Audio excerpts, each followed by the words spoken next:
In times of change, the learners will inherit the earth, while the learned find themselves beautifully equipped to deal with a world that no longer exists.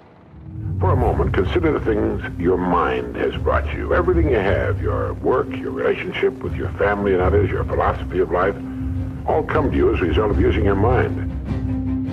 Whatever the mind can conceive and believe, the mind can achieve, regardless of how many times you may have failed in the past or how lofty your aims and hopes may be. The more you study you're going to find your belief system is based upon your evaluation of something. The more you evaluate you, the more you're going to believe in you.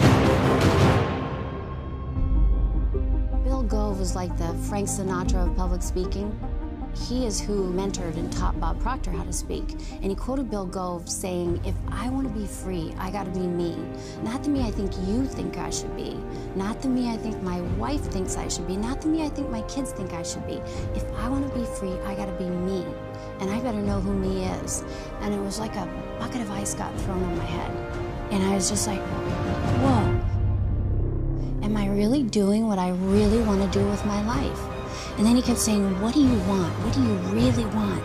And I wrote down in teeny tiny print so nobody would see. And I said, I want to be in the inner circle of this company, and I want to be his closest advisor. What we've got to learn to do as individuals is adapt to the change that's taking place. See, change is inevitable. It's never going to stop. And we're picking up speed. Thinking is when you take a power that's flowing into your consciousness, that flows to and through you, and you originate thoughts. And you put the thoughts together and you create an idea. And if you can create an idea, if you can see something in your mind, you can hold it in your hand. And I don't care whether you're 80 or 18. It makes no difference.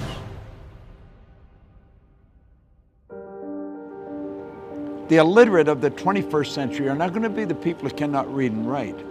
They're going to be the people who cannot learn, unlearn, and relearn. Now think about that for a moment. Do you know, you and I are being controlled, virtually controlled by paradigms.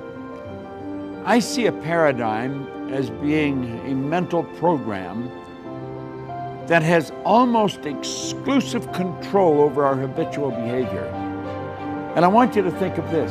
Almost all of our behavior is habitual.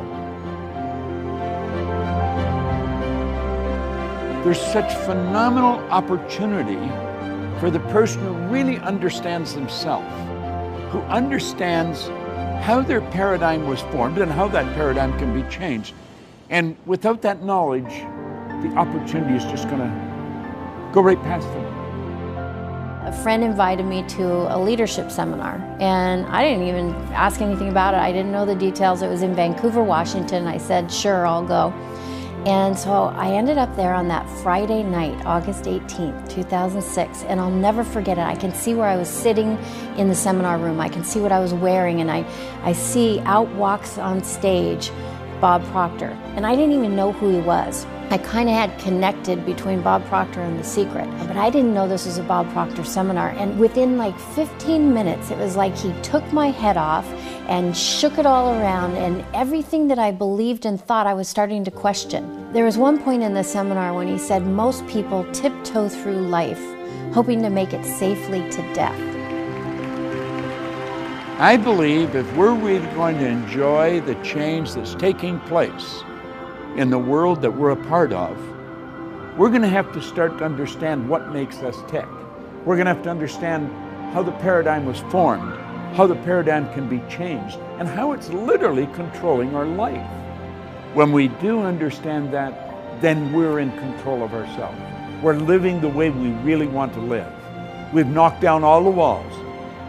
There's no limitations. Sky is actually the limit.